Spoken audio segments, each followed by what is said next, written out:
The 2009 Red Dawn event was the most spectacular dust storm in New South Wales and probably in Australia for the last 2 or 3 decades. We lost about 3 million tonnes of soil that day. And the cost of the New South Wales economy was $300 million for that one day. And that was because the biggest cost was actually cleaning. It stopped the airport, it stopped all the ferries.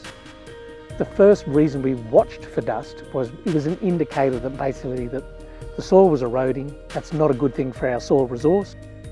We cannot afford to lose that fertile bit of the soil, because if that's gone, you can't grow anything. If we could only measure 2 things in the Western Division on how we treat country and what condition the landscape is in, we would measure turbidity in the river and we would measure dust in the air. In other words, we measure how much soil we're losing out of the country we live on. We came up with easy to maintain, low cost instruments we could easily put on a landholder's property.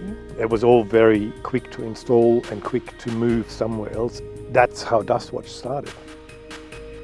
So this is a duplication of all the sites that we have in the field, and we've got them mounted on top of a main air quality station so we can compare our instruments, the DustWatch instruments, to the main high quality instruments that we run in the main air quality monitoring network.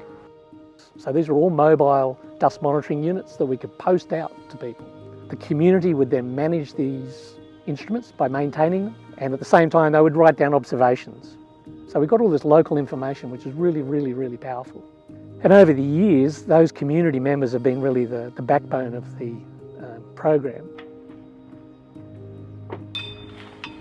Pretty much the main maintenance is a monthly check, so calibrating if required. Occasionally there might be a changeover of the unit itself and just generally checking the solar panels and all the connections.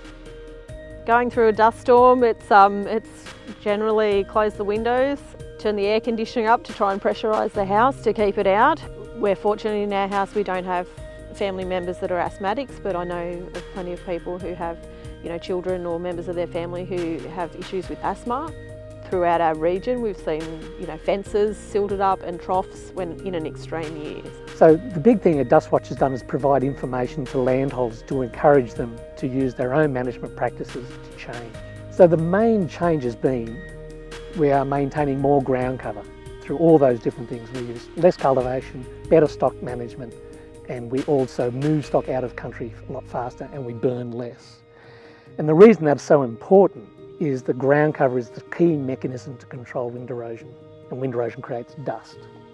So we had about 20% of landholders doing what we call the best management practices in 2003, and now we've got about 85% doing the best management practices. The number of dust storms is actually 4 times less than what they were in the 1940s. I've used DustWatch to be able to demonstrate changes to the landscape and relate those changes to changes in land management that are occurring, often due to the projects that we're running.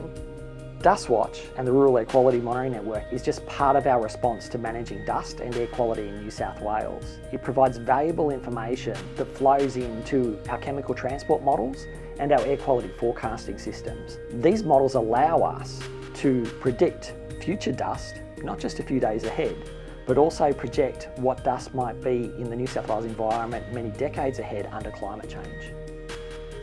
DustWatch is a shining light for citizen science, not just in New South Wales, but globally.